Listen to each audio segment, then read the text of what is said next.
Close to 1 in 5 Americans aged over 60 has measurable narrowing in the arteries that supply blood to their arms and legs. Tens of millions of people walking around right now with icy fingers, frozen toes, and a level of exhaustion they've been told is just part of getting older. By the time this video ends, thousands more will join that group. And the thing nobody explains properly is this: cold hands and cold feet are not just about comfort. They are a warning signal that your circulation is shutting down and your body is prioritizing its most vital organs above everything else. I'm Dr. Lenora. I'm a researcher and health educator, and I've dedicated most of my career to understanding vascular health and the daily habits that silently erode it. My role on this channel is to take what's buried inside medical research and turn it into something genuinely useful. The kind of explanation your doctor would give you if your appointment lasted longer than 15 minutes. If you want evidence-based health information that treats you like an intelligent adult, subscribe and hit the like button. We're pushing toward 100,000 subscribers, and every single person here helps move that number. There's a community link in the description where I share follow-up checklists and short posts. Here's what this video covers. You'll understand exactly why your hands and feet keep losing warmth. You'll see the 5 silent habits that are steadily narrowing your peripheral arteries year after year. You'll learn about one inexpensive spice with genuine research behind its ability to dilate blood vessels and restore warmth to the extremities, along with 4 supporting habits that double its effectiveness. And you'll know what steps to take this week. Not eventually. This week. Most people who suffer from cold hands and feet assume it's simply how their body is built. Some people run warm, some run cold. That's what most of us were told, and it's wrong in the way that matters most. What's really going on is this: your body operates a strict priority system for blood flow. That system is not fair or equal. Your brain, heart, liver, and kidneys are non-negotiable. They receive blood under every condition: your hands, feet, the tip of your nose, the surface of your skin. These are expendable. When your circulatory system comes under any kind of stress, whether from cold air, insufficient hydration, narrowed arteries, or a sluggish heart, your body pulls blood away from the extremities and concentrates it around the high-priority organs. Think of your circulation like a city's water network late at night. When reservoir pressure drops, the city doesn't cut off the hospital first.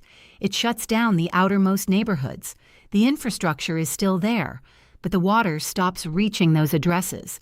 Your fingers and toes are those outer neighborhoods. And in most people over 60, the pressure has been quietly falling for years.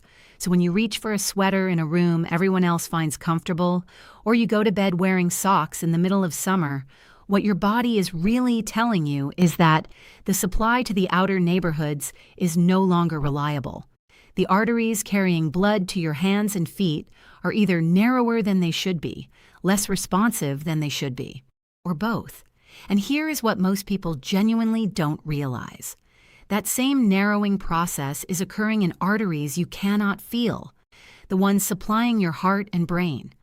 Cold extremities are not an isolated inconvenience. They are the most visible and accessible warning sign of a system-wide change. That is the entire point of this video. Cold hands and cold feet are a circulation problem, and once you understand the mechanism, you can start doing something about it tomorrow morning using ingredients already in your kitchen. To understand how to reopen blood vessels, you first need to understand what they're actually made of. Every artery in your body has 3 layers, but the one that matters most here is the inner lining, called the endothelium. It's just 1 cell thick, a single layer of cells coating the inside of every blood vessel in your body. If you spread that lining flat, it would cover roughly half a tennis court. That's the surface area working inside you right now. The endothelium does something remarkable. It isn't a passive coating. It actively produces a gas called nitric oxide, your body's natural vessel-relaxing signal. When the endothelium releases it, the smooth muscle wrapped around your arteries relaxes, the vessel widens, and blood flow increases. When endothelial function is healthy, your arteries respond to demand. They open when you exercise, when you eat, when you're cold, and your body needs to warm the extremities. Here's an analogy that makes this clear. Think of your endothelium like the coating on a non-stick pan. When it's intact, food slides off cleanly. But once it gets scratched from heat, harsh utensils, or repeated wear, food starts sticking and burning. Your endothelium works the same way. When it's smooth and healthy, blood components glide through. When it's been roughened by years of high blood sugar, smoking, inflammation, or general wear, things begin to stick. Cholesterol particles, immune cells, platelets, they all find purchase on those damaged patches. Over time, those sticky spots become plaques, and plaques narrow the arteries. This process is called atherosclerosis, the gradual hardening and narrowing of arteries from plaque accumulation. And here's what most people don't know. Atherosclerosis doesn't progress uniformly throughout the body. It tends to show up first in two locations: the arteries leading to the heart and the arteries supplying the hands and feet. That's why peripheral artery disease, the medical term for narrowing of the extremity arteries, is considered a reliable predictor of heart disease. If your extremities are running cold, the arteries near your heart are very likely under the same kind of strain. There's a second mechanism worth understanding because it explains why the spice we're about to discuss works so effectively. Your blood vessels are wrapped in smooth muscle, controlled by your autonomic nervous system, the part that operates in the background without any conscious input. When you're stressed, cold, or caffeinated, your sympathetic nervous system, the fight or flight branch, signals those smooth muscles to tighten. The vessels constrict. Blood flow to the extremities drops further. This isn't damage. It's your nervous system actively squeezing the pipes. That tightening is called vasoconstriction. The reverse, reopening the vessels, is vasodilation. Your hands and feet only stay warm when vasodilation outpaces vasoconstriction across the day. Now combine both mechanisms. You have a long-term issue, the gradual arterial narrowing from endothelial damage and plaque, and a short-term issue, your nervous system constantly instructing those already narrowed vessels to constrict further. Cold extremities are where both forces meet. The pipes are narrower than they should be, and the body keeps squeezing them. Meanwhile, every year this continues, the damage compounds. The longer your endothelium stays damaged, the more plaque accumulates. The longer your nervous system runs in chronic constriction mode, the more your vessels lose their flexibility. What doctors call vasomotor reserve. That's the ability of a vessel to respond correctly when conditions shift. Lose enough of it and your arteries become rigid tubes that don't widen even when they should. The good news is that the endothelium responds. It heals. It rebuilds. You can guide it back toward producing more nitric oxide more reliably with the right inputs. And that's exactly what the rest of this video is about. Before we get to the solutions, you need to understand what's been working against you. There are 5 everyday habits that silently narrow your peripheral arteries and keep your hands and feet cold. Most people have at least 3 of them. Many over 60 have all 5. The first is chronic mild dehydration. This is the most underestimated driver of cold extremities in older adults, and it's almost completely invisible from the inside. Your thirst signal weakens substantially after around age 60. You can be 3 to 4% dehydrated and not feel thirsty at all. When you're even mildly dehydrated, blood volume drops. Your body responds by pulling blood inward to protect core organs and constricting peripheral vessels to maintain pressure. Cold hands, cold feet. Not because the temperature dropped, but because the fluid volume moving through your vessels fell short. A typical pattern in clinical notes is an older adult who drinks coffee in the morning, maybe a glass of water at lunch, tea in the afternoon, and wonders why their hands feel frozen by evening. The math simply doesn't work. The body isn't receiving enough fluid to sustain peripheral circulation. The second is inactive calf muscles. Your heart pumps blood outward to your extremities, but it has surprisingly little power to bring it back. The return journey is handled largely by your calf muscles. Every time you walk or take a step, your calves contract and compress the deep veins in the legs, pushing blood back up toward the heart. This is known as the calf muscle pump. Some call it your second heart.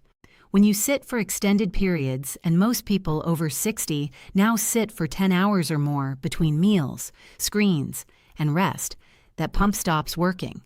Blood pools in the lower legs.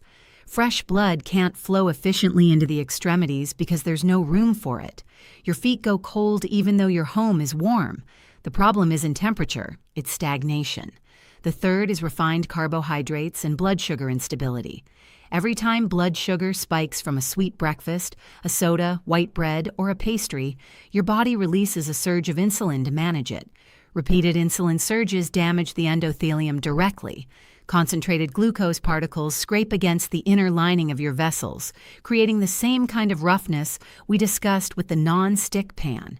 Over years, this is one of the most powerful accelerators of atherosclerosis we know of. Even people without diabetes can develop significant endothelial damage from chronic blood sugar fluctuations. And here's the part that surprises most people. The damage doesn't just narrow arteries, it also impairs nitric oxide production. The endothelium becomes less responsive, your vessels can't widen even when they should. The fourth is nicotine in any form. Cigarettes, vapes, nicotine pouches, long-term nicotine gum. Every dose of nicotine causes immediate measurable constriction of peripheral arteries. Within minutes of a cigarette or a vape, fingertip temperature drops noticeably. Nicotine also damages the endothelium chemically, increases platelet stickiness, and accelerates plaque formation. Long-term smokers or vapors have roughly 2 to 4 times the rate of peripheral artery disease compared to non-users of the same age and diet. If you've already quit, your endothelium begins recovering within weeks. If you haven't, this is the single highest leverage change available to you for restoring circulation to your hands and feet. The fifth is chronic stress and shallow breathing. When you're in a prolonged stress state, your sympathetic nervous system remains elevated. Your blood vessels stay slightly clamped all day. Most people don't register this because it's become the background noise of modern life. But your fingertips notice. Your toes notice. People in chronic stress states almost consistently have cooler hands and feet than relaxed individuals of the same age. Shallow chest breathing compounds the problem. Every full diaphragmatic breath activates the vagus nerve, the primary nerve of the parasympathetic system, your rest and recover branch. That system tells your vessels to open. Shallow breathing keeps that signal suppressed. Your sympathetic system takes over, and your extremities stay cold. That's 5. Most adults over 60 are carrying 3 to 5 of these habits at any given moment. The good news is that every single one of them is reversible. I want to share a story that illustrates this pattern perfectly. Call her Margaret. 67, retired librarian living in upstate New York, who walked into her doctor's office with a complaint she almost felt embarrassed to mention. She'd been reaching for a heating pad in July and sleeping in wool socks. Her hands would go painfully cold within minutes of stepping outside in autumn, even with gloves on. For years, she'd been told that some women simply run cold, especially after menopause. She accepted that explanation for nearly a decade. Then she began noticing other things. The skin on her shins had thinned. A small cut on her ankle took 3 weeks to heal. Her toenails were growing more slowly than before. None of these individually looked alarming. Together, they formed a pattern. Her doctor ran a simple test called an ankle brachial index, which compares blood pressure in the ankle to blood pressure in the arm.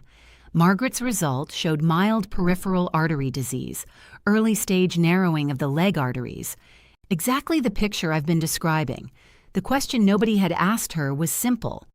How much water do you drink each day? How much time do you spend on your feet?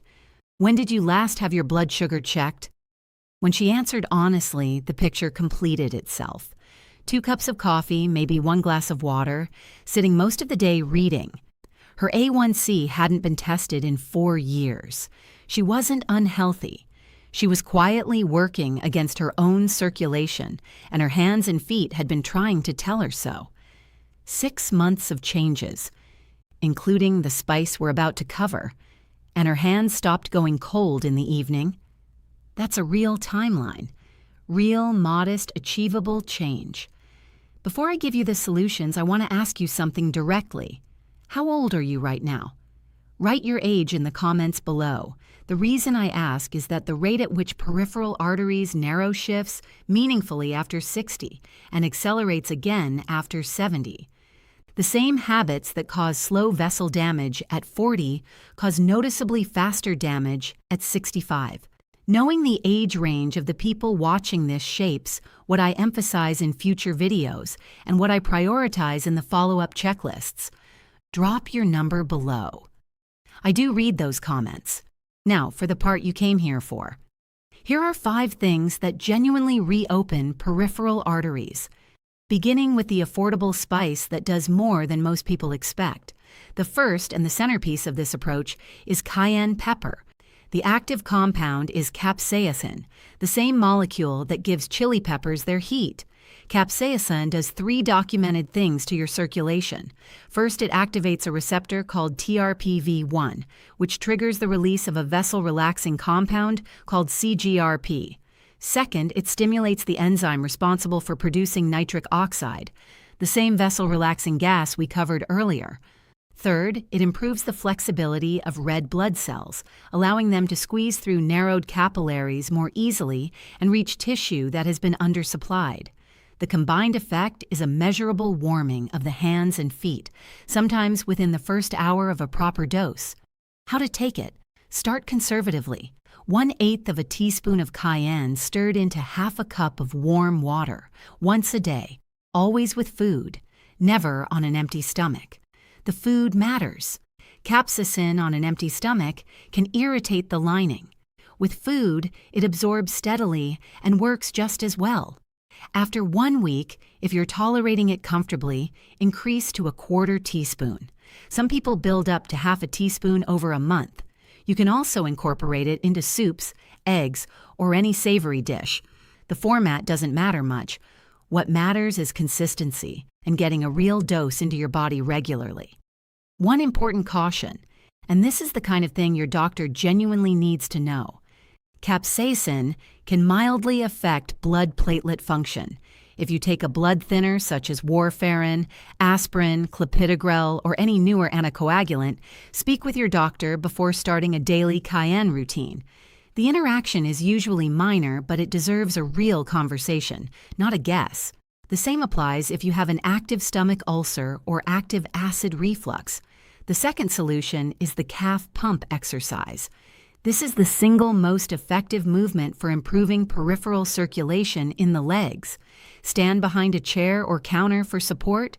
Rise onto the balls of your feet, lifting your heels as high as you comfortably can.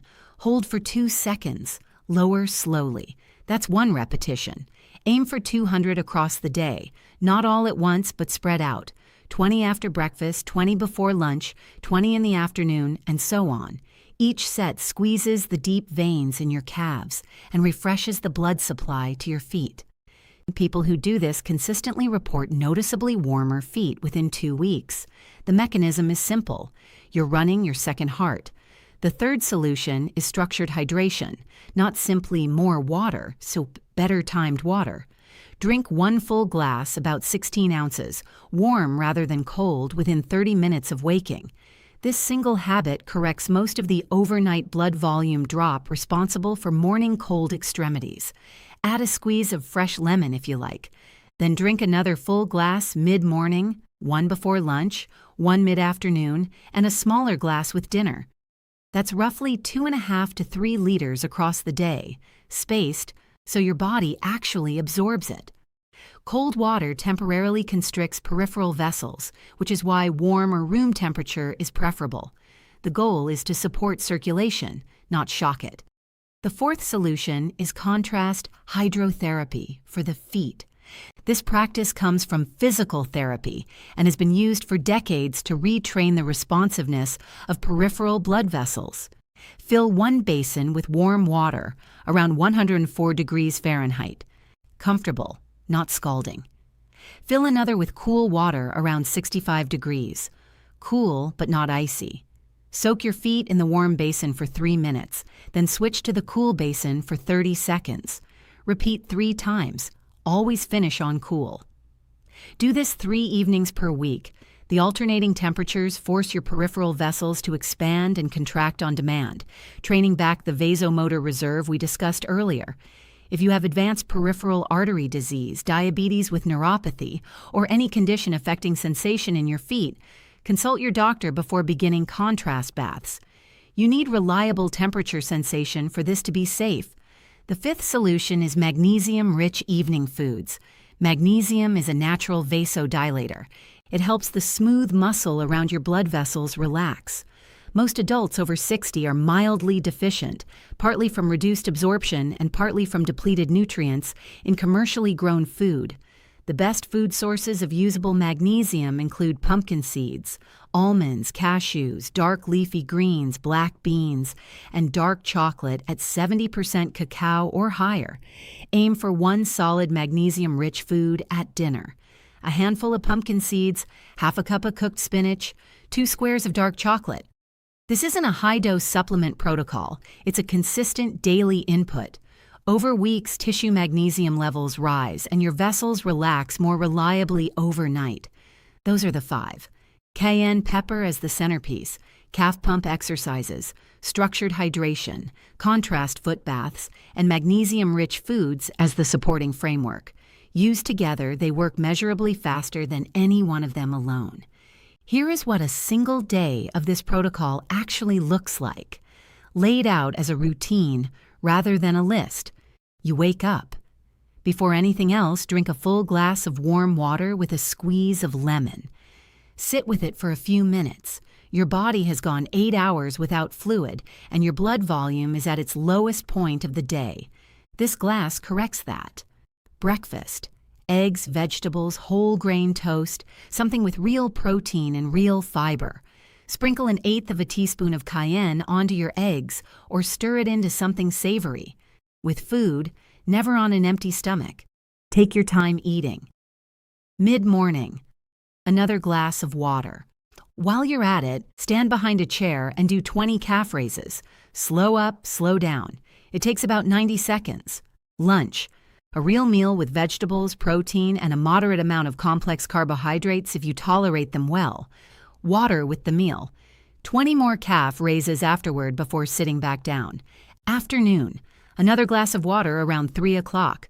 20 more calf raises. If you've been sitting for a stretch, take a 5-minute walk around your home or yard. The goal isn't fitness, it's circulation. Dinner, include a magnesium-rich food. A side of cooked spinach, a handful of pumpkin seeds in a salad, half a cup of black beans, whatever fits the meal naturally. 1 more glass of water with dinner. Evening. 3 nights a week, run the contrast foot bath. 3 minutes warm, 30 seconds cool, 3 rounds. Pat your feet dry, put on cotton socks, and notice how warm they feel as you settle in for the evening. Before bed, 2 squares of dark chocolate if you enjoy it. 5 slow diaphragmatic breaths. Belly rising on the inhale, falling on the exhale. This activates your parasympathetic system and signals your blood vessels to relax through the night. That's the day. Nothing exotic, nothing costly, nothing requiring a special trip to a specialty store. The entire protocol costs less than a single doctor's visit. What should you actually expect and when? In the first week, the most common experience is a warming sensation in the chest and face about 20 minutes after taking the cayenne. That's normal. That's capsaicin, doing exactly what it's meant to do. Some people also notice slightly warmer feet in the evening within 4 or 5 days, primarily from the calf raises and hydration. The change is subtle. Don't expect a transformation in 7 days. In weeks 2 and 3, the morning chill in your hands typically eases noticeably. Your fingertips reach a warmer baseline. People often report sleeping with 1 fewer layer or pushing the blanket partway off during the night. Small signs that your body is no longer pulling so much blood inward. In weeks 4 through 6, the stories start to sound familiar. Hands no longer go cold in air conditioning.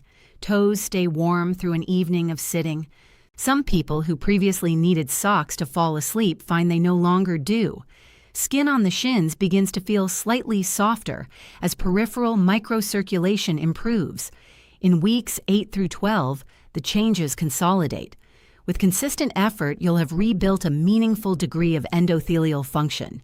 Your nitric oxide response will be stronger. Your vasomotor reserve will have widened. This is the point where, if you asked your doctor for another ankle brachial index, you'd hope to see a number moving in the right direction.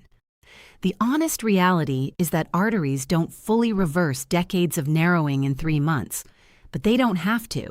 Even modest improvement in endothelial function produces noticeable symptom improvement and starts shifting the longer trajectory. Let me bring this together. Cold hands and cold feet are not a comfort issue. They are your body telling you that the vessels carrying blood to your extremities are narrower than they should be, and that your nervous system is worsening the situation by keeping those vessels constricted. The damage has 2 layers: long-term narrowing from a damaged endothelium and accumulated plaque, and short-term constriction from chronic stress, low blood volume, and inactive muscles. Both are reversible, not completely, but meaningfully. And the leverage points are simple enough to act on this week. Here is what to remember. 5 quiet habits narrow your peripheral arteries: chronic mild dehydration, inactive calf muscles, refined carbohydrates, and blood sugar spikes, nicotine in any form, and chronic stress with shallow breathing. 5 practical actions widen them back up. Daily cayenne pepper, at a small, well-tolerated dose, 200 calf raises spread across the day, structured warm hydration timed throughout the day, contrast foot baths 3 evenings a week, and magnesium-rich foods at dinner. Cayenne is the centerpiece because it's inexpensive, fast-acting, and well-researched. The other 4 make it work twice as well. Everything shared here is for your education, not as a replacement for personal medical advice. If you take any blood thinner, have peripheral artery disease, diabetes with foot complications, an active ulcer, or any other condition affecting your circulation, bring this list to your doctor and have a real conversation. Your situation is specific to you, and a genuine discussion about what works for your body is always more valuable than a video on the internet. If this video gave you something useful, subscribe and tap the like button. We're working toward 100,000 subscribers, and every one of you genuinely moves that number. The community link in the description has the follow-up checklist for this video: what to drink, when to drink it, and the full calf raise schedule in a printable format. The most useful medicine is the kind you learn to apply yourself. Your hands and feet have been sending you a message for years. Now you know what it means. Start with the glass of warm water tomorrow morning.